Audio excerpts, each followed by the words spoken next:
Hello and welcome back. Now, before we jump into the schedule, the Ottawa Senators have been on fire lately. They have an 11-3-1 record in their last 15 games, and in that span, they've averaged 2.6 goals against and 4 goals for per game. This has some implications for your fantasy waiver pickups, so let's take a quick look. Claude Giroux, 23 points in his last 15 games, 11 goals, 12 assists. Stützle, 21 points in his last 15. Brady Tkachuk with 18 in his last 15. But there is some fantasy value you can find on the waiver wire. Jake Sanderson, 6 points in his last 10 games. He's 27% owned. Shane Pinto, you can see here, 9 points in his last 15. He's at 5% ownership. And then you also have Derek Brassard, 1% owned. He's got 10 points in his last 13 games, and he might be an interesting percentage option for you in your deeper leagues.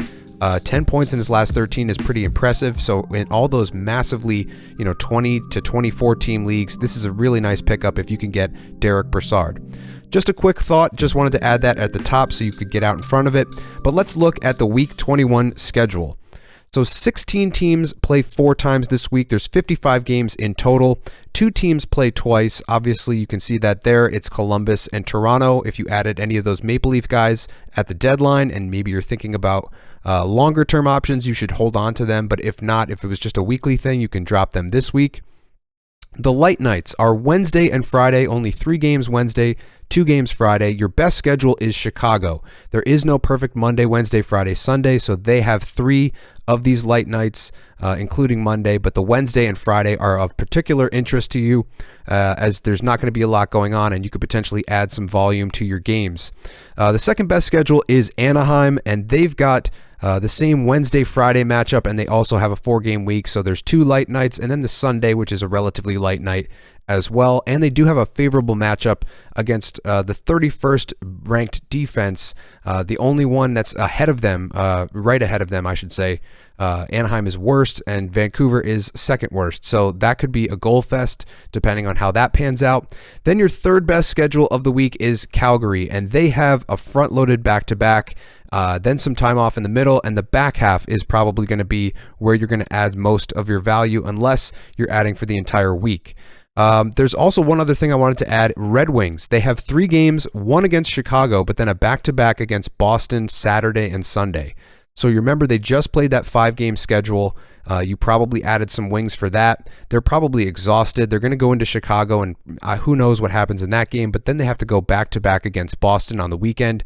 I don't like that at all, so I would get out from under any of your questionable Red Wings ads from the previous week.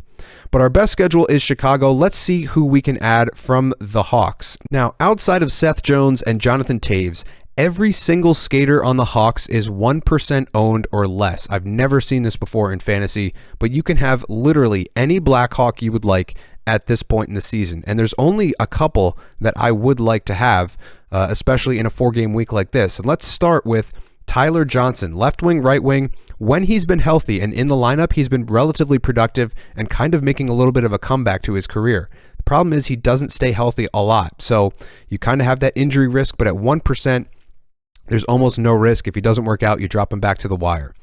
Last 9 games, 6 points, 3 of those on the power play, and his power play time is only going to increase with the exiting of Max Domi and Patrick Kane. That frees up some power play time for Johnson, so he will take advantage there. Somebody has to score for Chicago. They can't go scoreless every game from here on out, and I would imagine Tyler Johnson soaks up a lot of that goal scoring and assist production.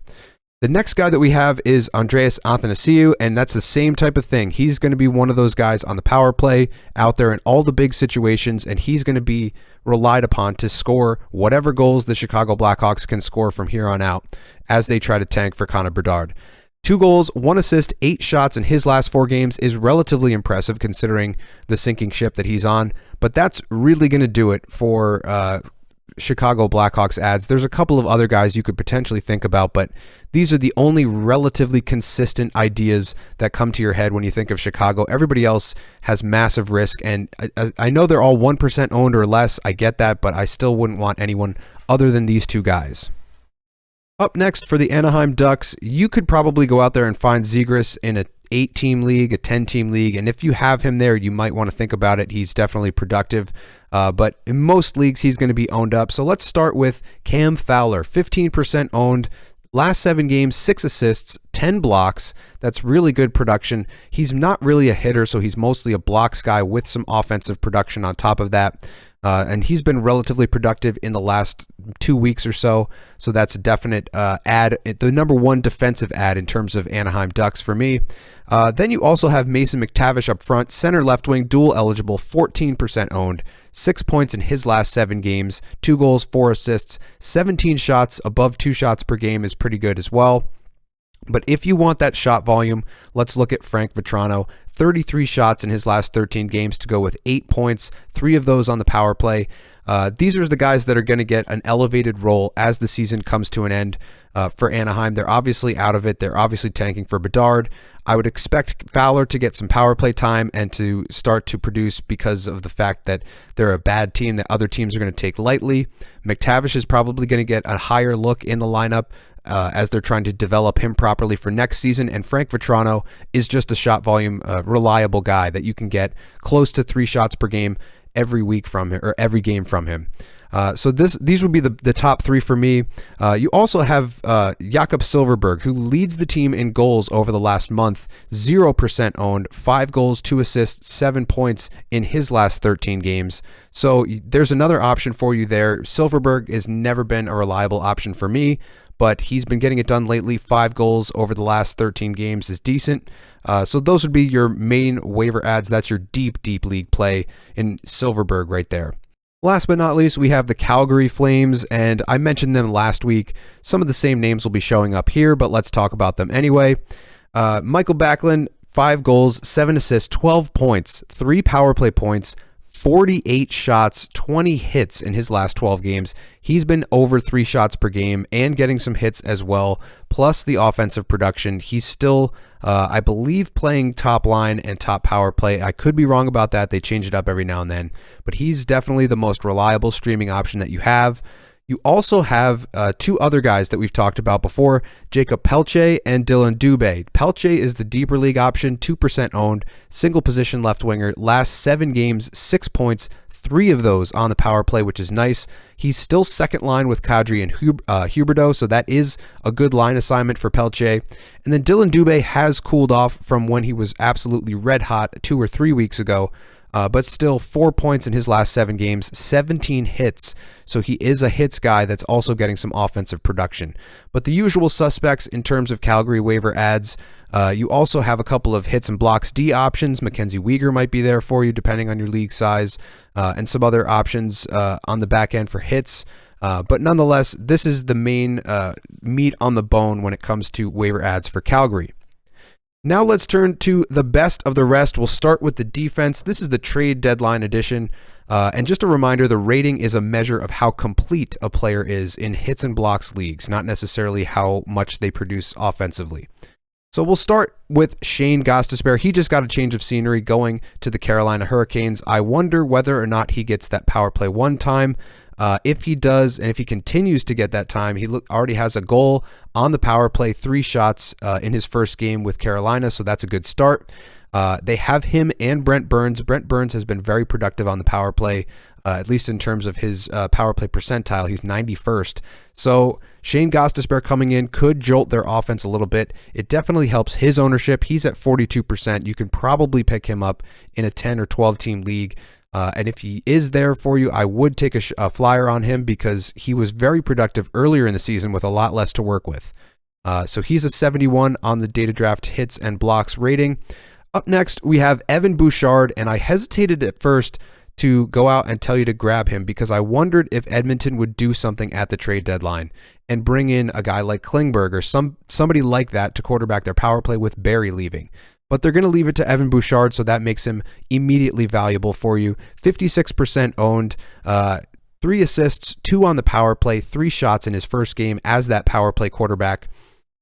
He's not very complete on the Data Draft Player Hub, not getting a ton of goals, but he does get the odd hit, and he is blocking some shots. And then on top of that, this power play production should increase now that he's got the number 1 spot, and it is the best power play in the league. So that instantly should perk your ears up a bit. His shots per game should come up a bit because of the fact that he's getting more ice time on the power play.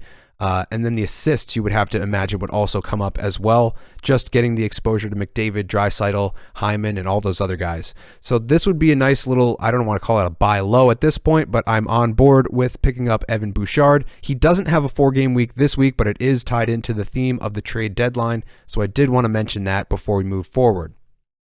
Now up next, John Klingberg. I've never really liked him this year for fantasy, especially if you have plus minus. He's horrendous in plus minus, and there's nothing crazy here on his file. Under half a point per game, not very great in terms of shot production. The blocks are okay, 80th percentile, but really not a whole lot to like here. But he's going to be power play 1 quarterback in Minnesota, taking over for Kalen Addison. That should interest you, especially you're getting the exposure to Kaprizov, Zuccarello, etc. So that should be on your mind if you're looking at a potential wild ad. They do have a 4-game week this week, so this could be a nice little showcase of John Klingberg. Try him out, see if you like him before playoffs.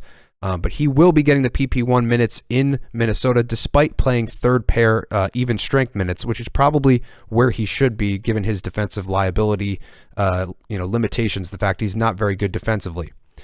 Now up next, we have Jeff Petrie. I've mentioned him before. I will continue to do it. He's a 77 on the hits and blocks hub, 96th percentile in hits, 93rd in blocks, getting some power play time, 75th percentile in power play, 80th in assists. He's getting close to 2 shots per game. So even with Letang back in the lineup, he's still getting some power play time, and that should continue considering the fact that Letang is in and out of the lineup. 6 points in his last 7 games, 15 shots, 20 hits, and 12 blocks. Very complete, stuffing all the categories. If you have a category league, definitely want to pick him up. 54% owned, so he might be there for you in a 12-team league. He will be there for you in an 8 or 10-team league, and that's definitely a nice bump, especially if Pittsburgh can continue to make a push down the stretch. They've been adding at the trade deadline, so hopefully that's what you're going to get out of him. But if you can't get him, you could try Marcus Pettersson, 5% owned, 1 goal, 5 assists, 6 points, 18 hits, 13 blocks in his last 7 games. He's got 4 assists, 12 hits, and 7 blocks in his last 4 games. So this was a file I mentioned as one of the top performers last week, and he's kept it going this week with a point per game average and 1 assist per game average. 97th percentile in blocks is really good. 82nd in hits, so he is a hits and blocks guy, getting you some assist coverage as well, so a little bit of offensive bump. So if you're looking for that hits and blocks guy, he'll cover another category on top of that. That makes him a little bit more valuable, which is why he's up to a 51 for a specialty tool type of player. And only 5% owned, he will probably be there for you in your deeper leagues, so that is something to keep an eye on in your 16-plus team leagues. Last but not least, we have Braden McNabb. He's a reliable hits and blocks guy. I've mentioned him a number of times for that. He is the blocks monster. 2.4 blocks per game, 2.5 hits per game. You're getting excellent coverage there. He does get some assists, a little bit less than Pettersson lately and Petrie, but nonetheless, he's going to cover a lot of hits and blocks. So if you're ever in a matchup and you need those to get yourself over a certain opponent in your week-to-week matchup because of hits and blocks, being the determining factor, this is the guy I would go and grab. 29% owned, so he's probably there for you on your wire. But that's going to do it for the D. Remember, if you want access to any of these player hubs, you can get it by just scanning this QR code right down here at the bottom. On to the best of the rest, forward streaming options, part 1. This is a 2-part series. I'm going to try to blow through this as quick as possible because there's a lot of names to cover with 16 teams playing 4 times this week. So up first, we have Nick Schmaltz, 36% owned. He's one of the few guys left in Arizona that can produce. He'll get the power play 1 time. He'll get out there late in the 3rd period. He's currently close to a point per game, 93rd percentile there, 93rd percentile in goal production, 89th in assist production. Shots are 2 shots per game. Power play is going to probably be that or better going forward, considering the fact that he's one of the few guys left.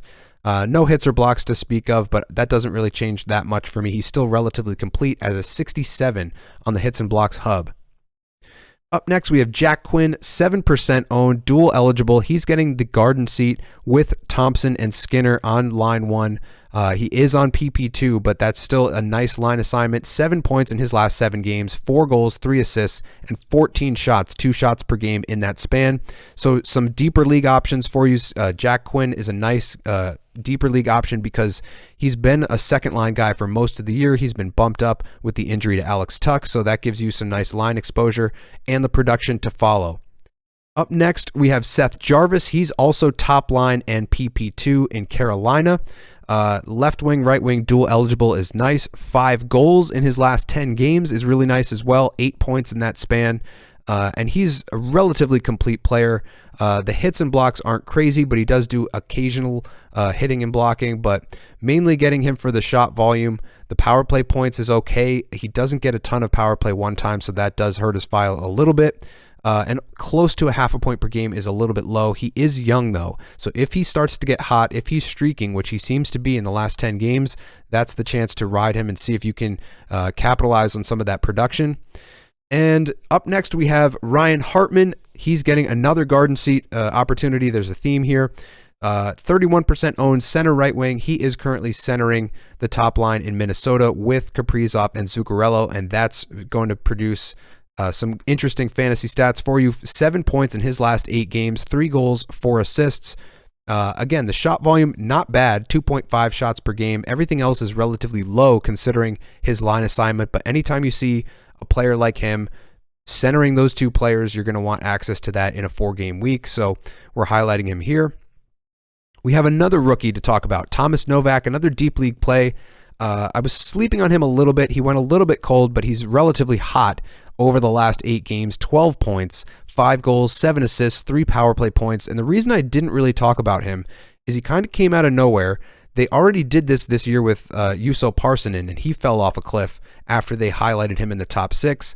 And on top of that, Nashville doesn't have the best offensive team in the league. In fact, they're one of the bottom 5 offensive teams in the league, and they've been shedding players over the deadline. So I don't know if I want access to that, but Novak is currently centering the top line, and if you take out hits and blocks on the hub, he becomes an 81. He's a 61 because he doesn't hit or block, but if you take those out, 81 on the no hits and blocks hub.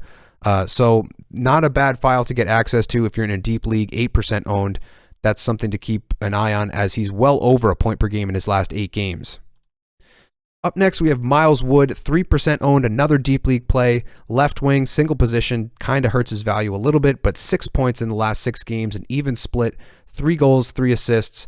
Not a lot to go off of here in terms of his file, but New Jersey's been adding at the deadline, obviously bringing in Timo Meier. Miles Wood is going to be in the bottom 6. So maybe not the best idea longer term, but in a 4-game week, Meier in and out of the lineup. Who knows if he's going to stay healthy for this 4-game week. But Miles Wood, when he gets elevated, he can score every now and again, and he's been doing it in the last 6 games. So thought I'd feature him here. There will be another Devil coming up in just a moment, so stay tuned for that. But let's get on to streaming options part 2. Now, up first, we have Jason Zucker, 23% owned. He's very consistent in the fact that he is a hitter who scores goals and gets some shots. And that's what you see in his hub, 93rd percentile in hits, which is really good for a forward who can score, 88th percentile in goals, and then 84th in shots. So those 3 categories are what he's covering most for you.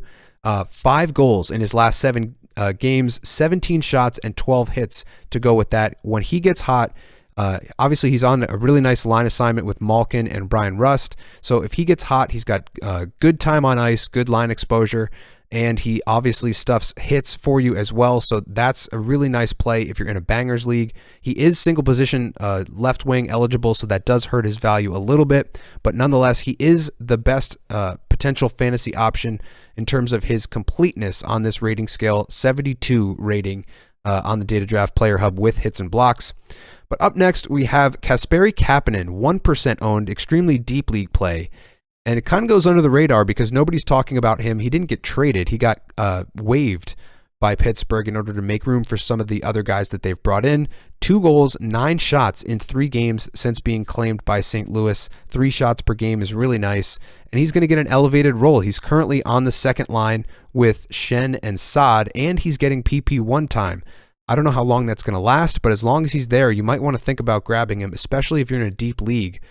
because obviously St. Louis has not been that productive this year. They're going to try some things going down the stretch and hopefully get something good in the draft, but they're going to give Kasperi Kapanen a role just to see what they have for next year. So you might as well go out and get him at 1% ownership.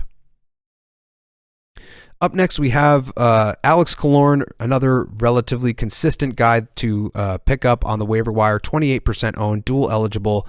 He's getting the second line assignment with Stamkos and Cirelli, which makes him valuable. 2 goals, 1 assist, a power play point in his last 4 games. Not a ton of shots, hits, or blocks, so he isn't that complete on the hub. No hits or blocks here to talk about. The shot volume is low, but everything else is pretty nice, and he gets those favorable minutes in Tampa Bay at the end of the game. Even strength with Stamkos and Cirelli. That's a nice line assignment. So always like to go back to Killorn in a 4-game week, which is what they have. But another guy that they also picked up, Tanner Jeannot, he's the hits master in terms of fantasy production for forwards. 99th percentile in hits, 3.7 hits per game. We just talked about Zucker being really good at hits per game. He's about 2.5, I believe. This is about 1.2 hits per game more than Zucker, and Zucker was 93rd percentile. So Jeannot just hits everything that moves. He fights. That doesn't necessarily help you unless you have penalty minutes, but it might if you do. And then on top of that, 2 assists in the 3 games since being traded, 10 hits in that span as well. So he's a really nice option, especially if he can start to get the offensive game going. That's the only thing holding him back this year. All of this is a lot lower. He was in the 70s last year when he was scoring a lot of goals. Now up next, another guy who was traded at the deadline, Nino Niederreiter, 19% owned. Single position left wing, which is kind of unfortunate, but nonetheless, you're getting top line exposure in Winnipeg with Connor and Scheifele. That's going to be very interesting to see if he can stick there, because if he can, that's massive value for Niederreiter. 2 assists, 1 power play point, 6 shots, and 9 hits in the 3 games since the trade. And he's looked pretty decent on that top line, and he's getting some power play 1 time as well.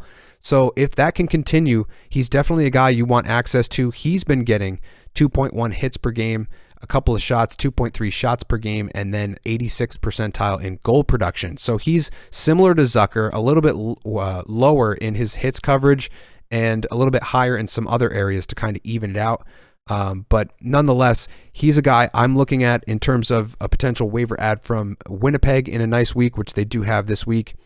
But then last but not least, we also have Ivan Barbashev, 30% owned, dual eligible center left wing. He was traded at the deadline, 3 assists, 5 shots, 6 hits, 5 blocks in his last 3 games since the trade.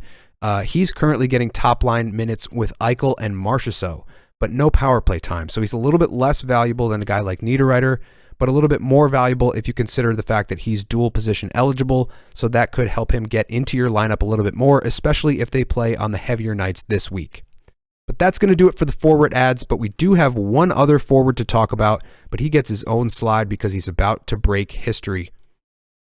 Dawson Mercer, the longest goal streak under 21 years old is Wayne Gretzky with 9 games. Dawson Mercer has an 8-game goal streak, and in that span, 10 goals, 5 assists, 15 points, 32 shots, 4 shots per game. You can see it down here. 10 shots last game. He's going for it. He's trying to keep this streak alive. 8 shots in this game, so he can go off on any given night and put up a ton of shots. And that was his main highlight earlier in the season when he was productive, and a little bit last year. He was shooting everything. And now that he's doing that again, he's continuing to score. The scoring looks amazing. Several multi-point games, a 4-point game here against Colorado.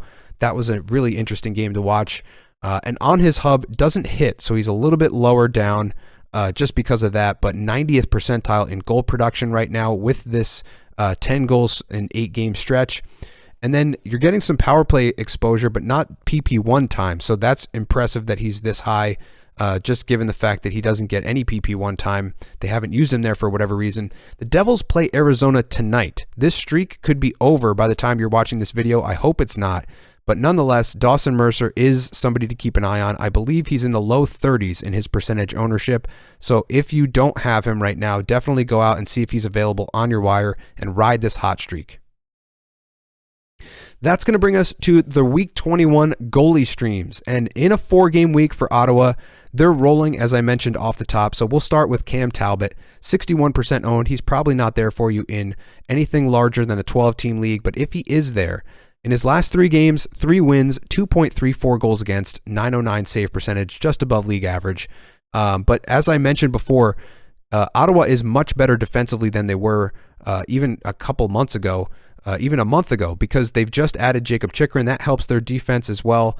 This will come up. This 36% team exposure will come up into the 60 range or above, as they've been giving up 2.6 goals against over their last 10 games or so. On top of that, he's getting a ton of starts.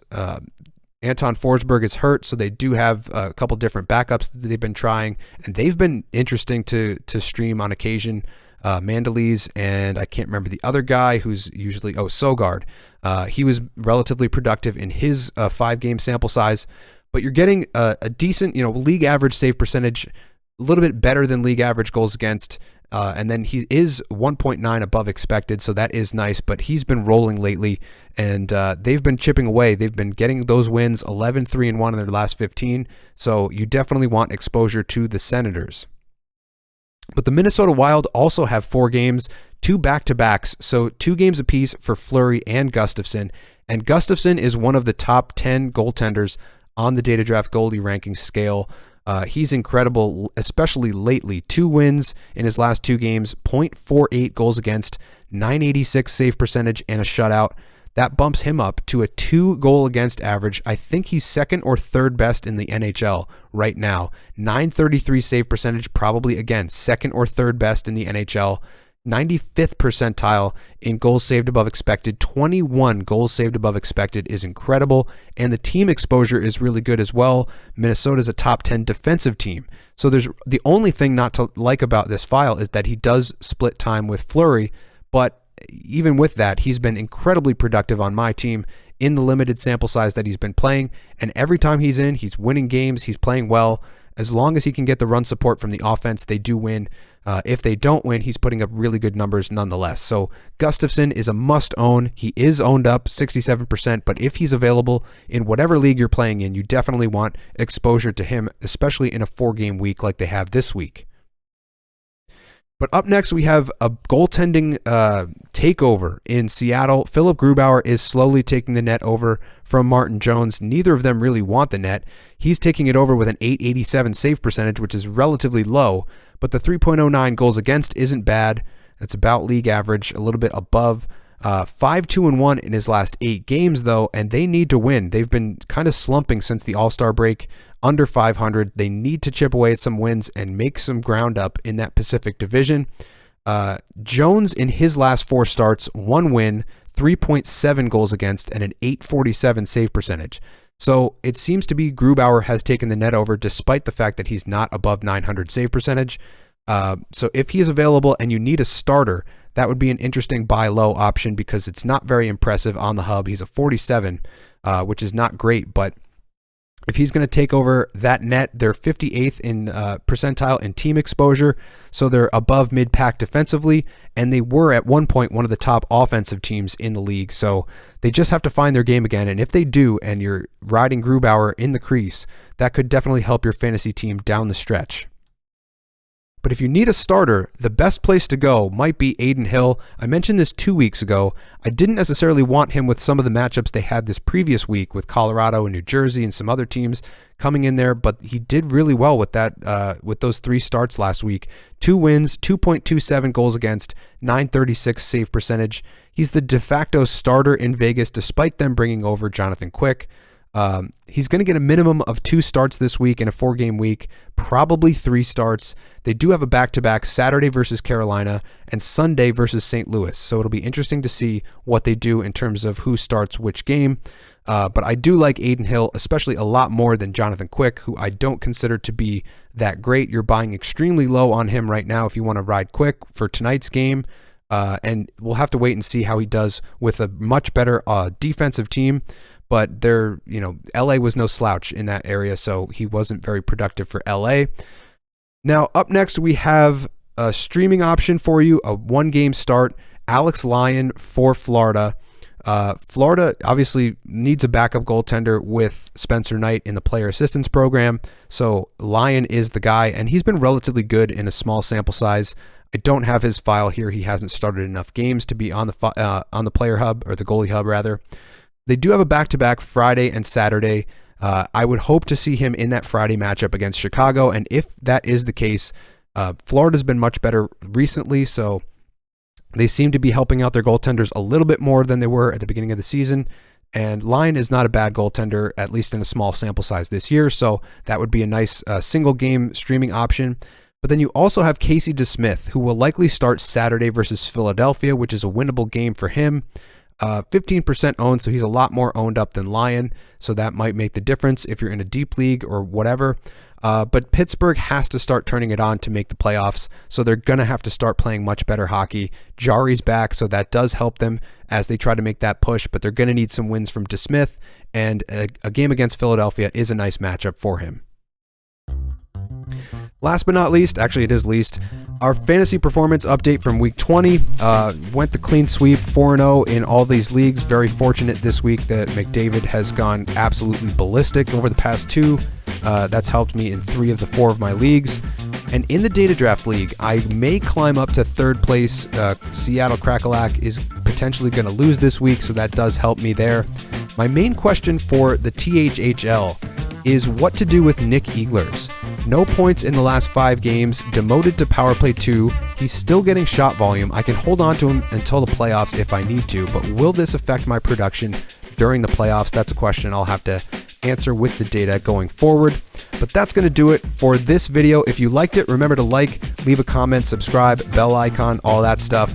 Follow on Instagram, bottom corner here, scan that QR code for some shorter form content, some fantasy file reels for some midweek waiver ads for you. Scan the QR code on the right to get access to the player and goalie hubs used in this video, and every player and goalie hub that I have for the entire league. Just updated the goalie hub version 2 with a visualization for weekly change. That was featured in our trade deadline live stream. Also, you can get access to our Fantasy Hockey Discord group for help with your roster decisions and waiver ads leading up to and during your fantasy playoffs. That could make or break your fantasy playoffs. You're going to want to have a group of very knowledgeable fantasy managers to bounce some ideas off of, sit and start recommendations, things like that. So definitely check out the Discord group in the Patreon link down here. But that's going to do it for this one. Remember to set your lineups, and as always, I'll see you in the next one. Cheers.